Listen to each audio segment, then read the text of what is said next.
नमस्कार मेरे प्यारे बच्चों, मेरे प्यारे दोस्तों। आज की वीडियो में मैं आपके सामने क्लास 8 का 9.1 चैप्टर लेके आया हूँ। तो देखो 9.1 चैप्टर क्या है। इसमें आपको चतुर्भुजों के बारे में पढ़ना है। ठीक है, जैसे ये हमारा 9.1 चैप्टर है, ये हमारा पहला प्रश्न है। तो देखो, एक मेज के ऊपरी पृष्ठ का आकार समलंब जैसा है। समलंब यानी कि समलंब चतुर्भुज की जैसा है। ठीक है, और इसकी समांतर भुजाएं हैं वो 1 मीटर और 1.2 मीटर है, तथा इन समांतर भुजाओं की बीच की दूरी है वो है 0.8 मीटर। अब इसका क्षेत्रफल क्या होगा वो आपको बताना है। ठीक है, तो देखो बच्चों,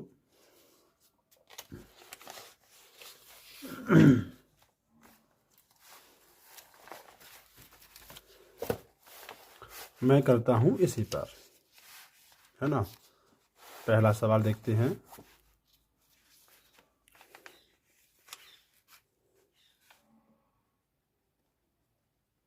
समलंब चतुर्भुज। तो देखो, मैं यहाँ पर एक डायग्राम बना के दिखा रहा हूँ आपको। ये हमारा एक समलंब चतुर्भुज है। ठीक है ना, ये देखो, ये है हमारा समलंब चतुर्भुज। अब ये हैं इसकी समांतर भुजाएं, है ना। तो देखो, समांतर भुजाएं हैं जो कह रहा है वो कि 1 मीटर और 1.2 मीटर। इसे 1 मीटर मान लेंगे और इसे 1.2 मीटर। ठीक है, और इनके बीच की दूरी है वो है 0.8। तो ये जो दूरी है वो है 0.8 मीटर, है ना। तो देखो, समांतर चतुर्भुज की समलंब चतुर्भुज की समांतर भुजाएं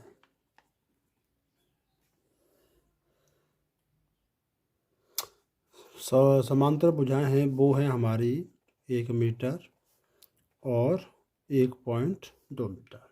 ठीक है, और जो मध्य की लंबाई है वो है 0.8 मीटर। अब क्या करना है आपको, क्षेत्रफल निकालना है। तो समलंब चतुर्भुज का क्षेत्रफल क्या होता है, 1/2 गुणा समांतर भुजाओं का योग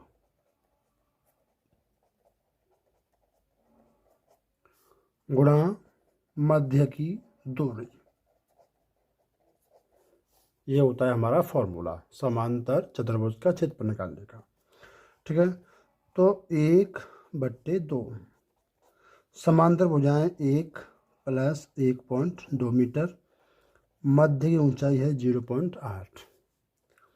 तो देखो, 1.2 गुणा एक में 1.2 जोड़ोगे तो कितना हो गया, 2.2 गुणा 0.8। ठीक है, 2 से इसको काट दो, 1.1 बार जाएगा, 1 से गुणा करेंगे, 1.1 गुणा 0.8, 8 एकम 8, 8 एकम, तो 2 संख्या के बाद पॉइंट लग जाएगा, 0.88 मीटर स्क्वायर।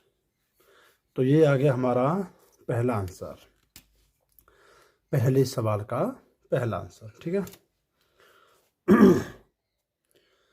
अब आते हैं दूसरे वाले प्रश्न पर। दूसरा प्रश्न क्या है ये आपको दिखाई दे रहा है। एक समलंब का क्षेत्रफल है 34 सेंटीमीटर स्क्वायर और इसकी ऊंचाई है 4 सेंटीमीटर।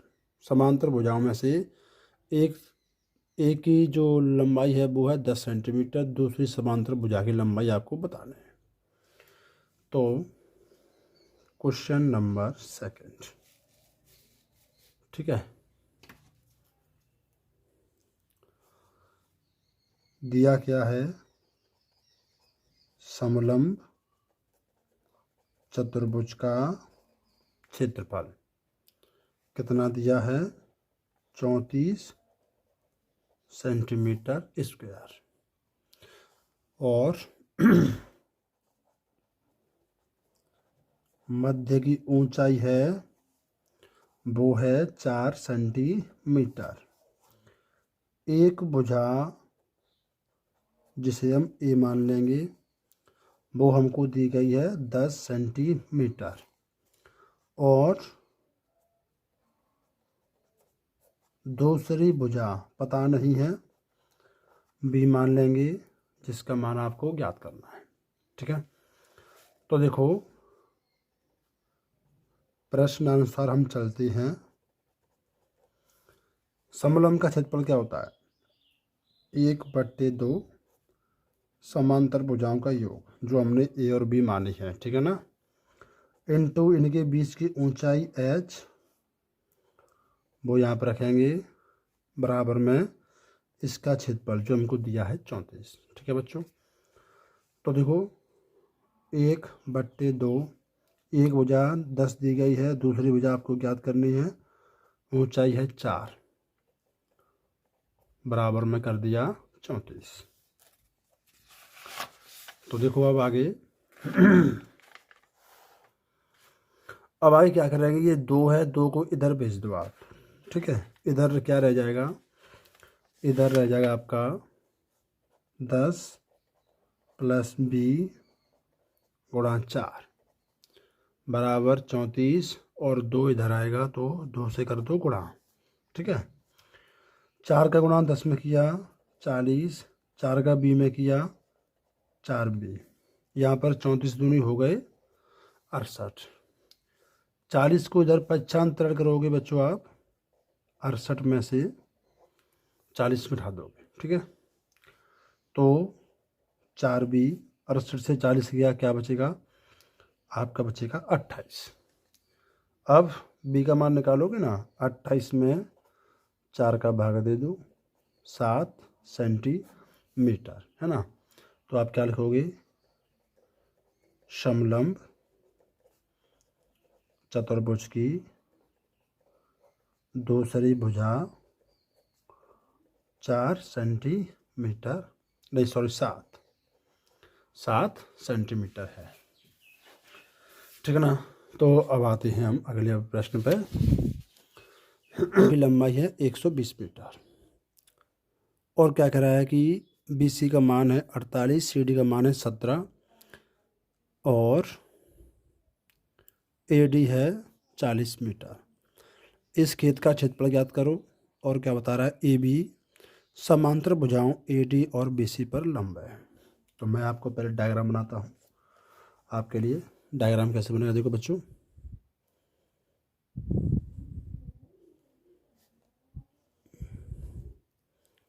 देखो AD लंब है ना, क्या कह रहा है, AB लंब है, सॉरी AB लंब है भुजा AD और BC पर। इसका मतलब ये हमारी कैसी है, समांतर भुजा है। ठीक है बच्चों, BC का मान है वो है 48, और CD का मान है वो है 17। ये देखो AD है हमारी 40। तो इस खेत का क्षेत्रफल क्या होगा, तो सबसे पहले आप क्या करना है, ये जो लंब वाली भुजा है ना, इसका मान आपको निकालना है। ठीक है, तो ये जो आपको 120 मीटर दी गई है, ये खेत की बाड़ की लंबाई, इसका मतलब ये परिमाप है। ठीक है, तो देखो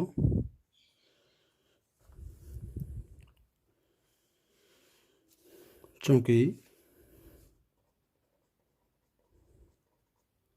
समलंब के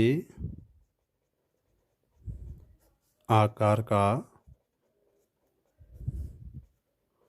खेत का परिमाप, कोष्ठक में आप लिख सकते हैं बाड़ की लंबाई कितनी है, 120 मीटर।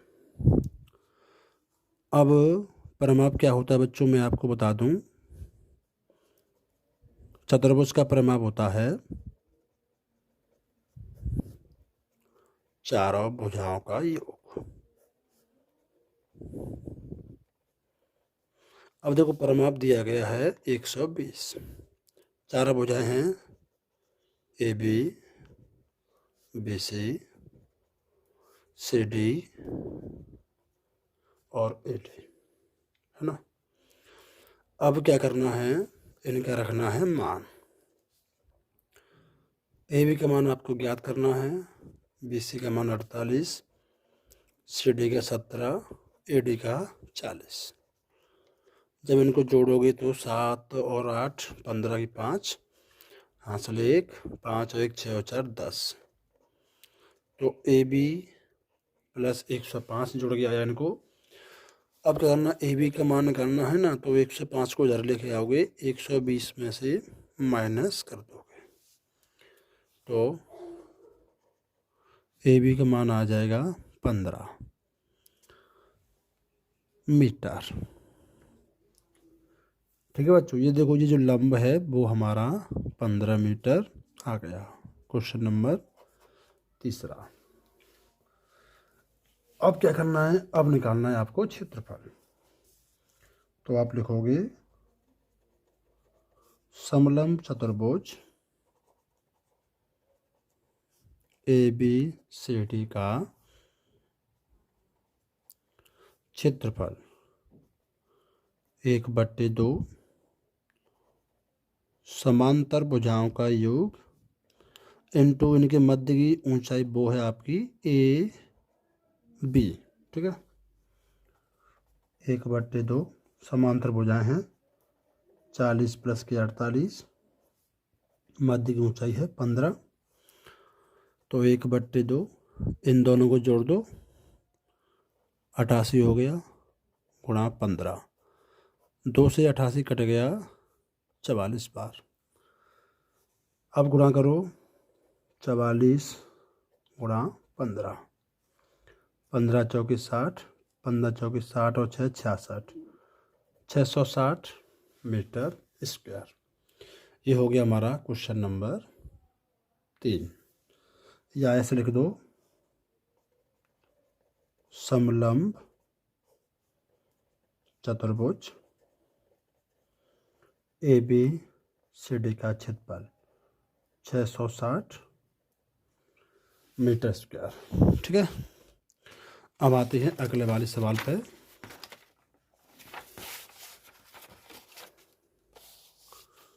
देखो अगला सवाल,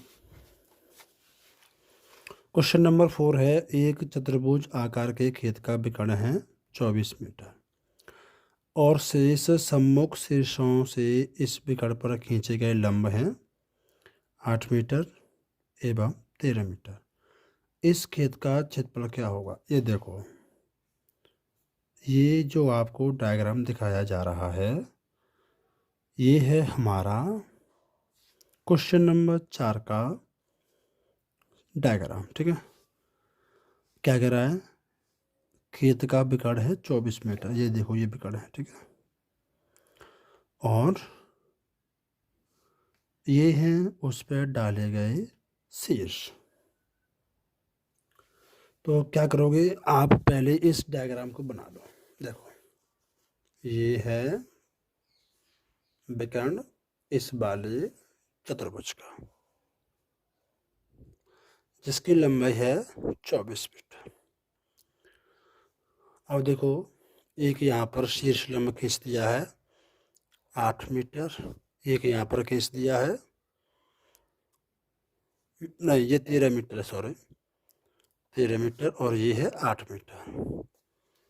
ठीक है, देखो इसको नाम दे देते हैं ए बी सी डी। तो देखो बच्चों, मैं आपको बता दूं कि इस वाले डायग्राम में आपको 2 त्रिभुज दिख रहे हैं। एक तो ये है ए डी सी, दूसरा है ए बी सी। आप इन दोनों त्रिभुजों के अलग अलग क्षेत्रफल निकाल के और दोनों को जोड़ दोगे तो चतुर्भुज ए बी सी डी का क्षेत्रफल आ जाएगा। ठीक है, तो देखो इसे सॉल्व करते हैं। आप यहाँ पे लिखोगे क्वेश्चन नंबर 4, चतुर्भुज ए बी सी डी, त्रिभुज ए बी सी और ए डी सी से मिलकर बना है ना। अब आता है पहले त्रिभुज ABC में हम देखेंगे। ABC में आधार क्या है बच्चों? आधार है 24 सेंटीमीटर। ये जो AC है वो आधार, ठीक है, तथा ऊंचाई 13। तो आप क्या करोगे? इसका निकालोगे क्षेत्रफल। ABC का क्षेत्रफल है ना, क्या आएगा? 1/2 आधार इंटू ऊंचाई। 2 से काट दिया, 12 बार गया, 12 गुणा 13 कर दो, 156 मीटर स्क्वायर। अब दूसरा त्रिभुज है, वो है ADC। तो देखो आधार तो समान है, इसका आधार 24 मीटर है और ऊंचाई है 8 मीटर, ठीक है। तो अब इसका आप क्षेत्रफल निकालोगे। 1/2 आधार इंटू ऊंचाई, 2 से काट दो, 12 बार गया, 12 गुणा 8 कर दो, 96। तो आप क्या लिखोगे? चतुर्भुज ABCD का क्षेत्रफल बराबर जो आएगा त्रिभुज ABC का क्षेत्रफल प्लस ADC का क्षेत्रफल। ABC का 156 मीटर स्क्वायर और इसका है 96। दोनों को जोड़ दोगे 252 मीटर स्क्वायर। तो इस प्रकार से ये हमारा हो गया आंसर। क्वेश्चन नंबर 4 कर दिया हमने सॉल्व, ठीक है। अब आते हैं नेक्स्ट वाले क्वेश्चन पे, क्वेश्चन नंबर 5। चलिए,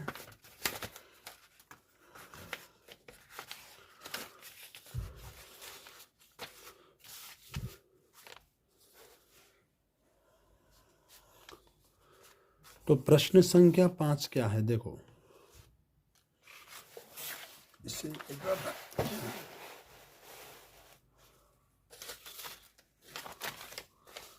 इस तरह से मुझे दिक्कत हो रही थी, इसलिए मैंने ये रख दिया इधर, ठीक है। हाँ अब सही है। देखो क्वेश्चन नंबर 5 ये रहा। किसी समचतुर्भुज के विकर्ण 7.5 सेंटीमीटर और 12 सेंटीमीटर हैं, इसका क्षेत्रफल क्या होगा? तो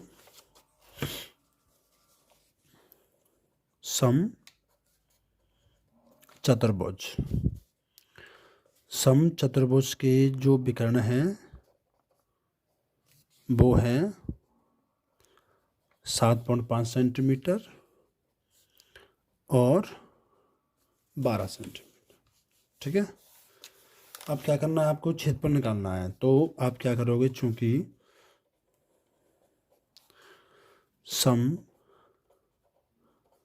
चतुर्भुज का हम क्षेत्रफल निकालते हैं, वो क्या होता है? 1/2 विकर्णों का गुणनफल, ठीक है।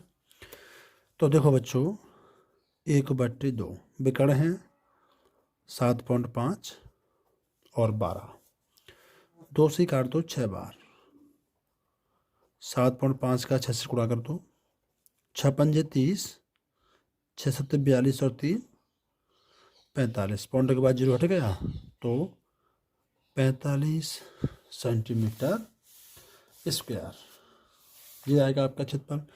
और इस प्रकार से क्वेश्चन नंबर 5 हो गया कंप्लीट, ठीक है ना। अब आते हैं हम अपने प्रश्न संख्या 6 पर। देखो एक समचतुर्भुज का क्षेत्रफल ज्ञात करो जिसकी भुजा 6 सेंटीमीटर और शीर्षलंब 4 सेंटीमीटर है। यदि एक विकर्ण की लंबाई 8 सेंटीमीटर है, दूसरे विकर्ण की लंबाई क्या होगी? देखो बच्चों बहुत ही सरल है,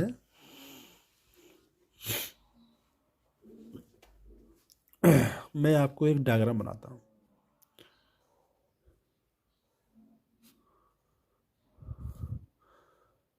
ये है हमारा समचतुर्भुज जिसकी चारों भुजाएं हैं समान, ए बी सी डी।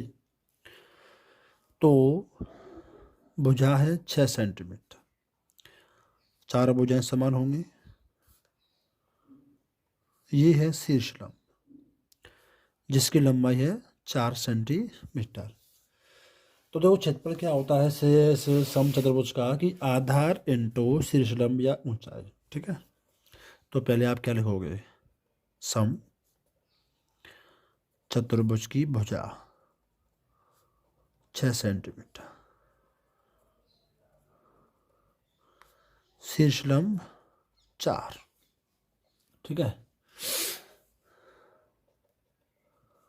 सम चतुर्भुज का क्षेत्रफल आधार इंटू ऊंचाई यानी कि भुजा इंटू शीर्ष लंब, ये हो जाएगा 24 सेंटीमीटर स्क्वायर। अब देखो क्या कह रहा है इसमें, दूसरा नियम क्या कह रहा है, एक विकर्ण है 8 सेंटीमीटर, दूसरा क्या होगा। तो मैं आपको बता दूं कि सम चतुर्भुज के क्षेत्रफल के होते हैं 2 नियम। एक होता है आधार इंटू ऊंचाई, ठीक है, और एक होता है जो भी बताया मैंने यहाँ पे कि 1/2 विकर्णों का गुणनफल। तो आप क्या लिखोगे, चूंकि जो क्षेत्रफल है वो है 24 सेंटीमीटर तथा एक विकर्ण है वो है हमारा 8 सेंटीमीटर लंबाई का, तो फिर दूसरा विकर्ण क्या होगा, दूसरे विकर्ण को आप बी मान लो। ठीक है ना। तो देखो बच्चों, सम चतुर्भुज का क्षेत्रफल क्या होता है, 1/2 विकर्णों का गुणा, है ना। क्षेत्रफल है आपका 24, ये देखो है ना, और 1/2, एक विकर्ण है 8, दूसरा विकर्ण आपको यहाँ पर बताना पड़ेगा। ठीक है, तो देखो ये जो 2 है वो इधर चला जाएगा, 24 में 2 से गुणा कर दिया, इधर 8 गुणा बी करोगे तो 8 बी हो जाएगा, 24 दूनी 48 और बी बराबर 48/8, 48/8 किया तो क्या आएगा 6 सेंटीमीटर। बी हमने दूसरा विकर्ण माना है तो आप लिख सकते हैं दूसरा विकर्ण है वो है 6 सेंटीमीटर। तो देखो ये हमने कर दिए 6 प्रश्न। ठीक है, अगले वाले प्रश्न में आपको अगले वीडियो में बताऊंगा।